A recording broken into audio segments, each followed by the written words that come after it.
Bonjour à tous, nous poursuivons avec la 5e Mishnah du 13e Pérec. La Mishnah nous enseigne Amemaenet Ba'ish, donc une petite fille qui a reçu des kiddushin par sa mère ou son frère qui l'ont mariée. Elle était orpheline, comme nous l'avons vu dans la première Mishnah du Pérec. Elle peut refuser ce mariage avant l'âge de 12 ans. Elle a refusé ce mariage, Viniset Leacher, et elle s'est remariée avec quelqu'un d'autre, Vegersha, mais le deuxième l'a divorcée. Donc elle a eu un premier mariage avec Réhouven, elle a refusé le mariage de Réhouven, elle se marie avec Shimon et Shimon la divorce. Ensuite, Leacher ou Me'enabo, elle se marie avec un troisième mari, on va l'appeler Lévi. Mishvatim Réhouven, Shimon, Lévi. Ou Me'enabo, mais elle refuse le mariage avec Lévi. Ensuite, Leacher, elle se marie avec Yehuda, Vegersha et lui la divorce. Ensuite, Leacher à Issachar ou Me'enabo et elle refuse ce mariage. Donc, comme nous l'avons vu déjà plus haut, Kol sheyatsa imenu beget asur lachzor lo. Celui qui a divorcé sa femme par un guet, lorsqu'ensuite elle s'est remariée avec quelqu'un, lui ne pourra pas la reprendre.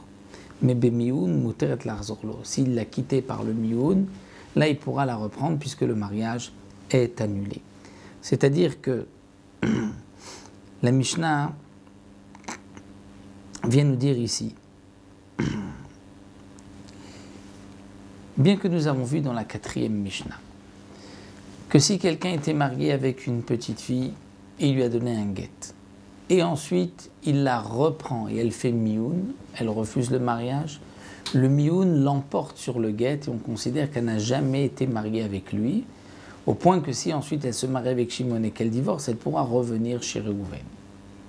Donc nous avons vu que le mioun, s'il vient après le guet, peut le déraciner, l'enlever, il n'y a plus de guet, il n'y avait pas eu de mariage.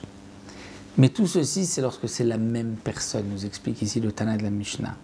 Lorsque c'est Réhouven qui l'a épousée, qui lui a donné un guet, ensuite il la reprend et elle refuse le mariage. Mais si c'est Réhouven qui l'a épousée, elle refuse le mariage. Ensuite, elle se marie avec Shimon qui la divorce. Et ensuite, elle se marie avec Lévi, elle fait le mioun. Le mioun avec Lévi ne va pas annuler le guet de Shimon.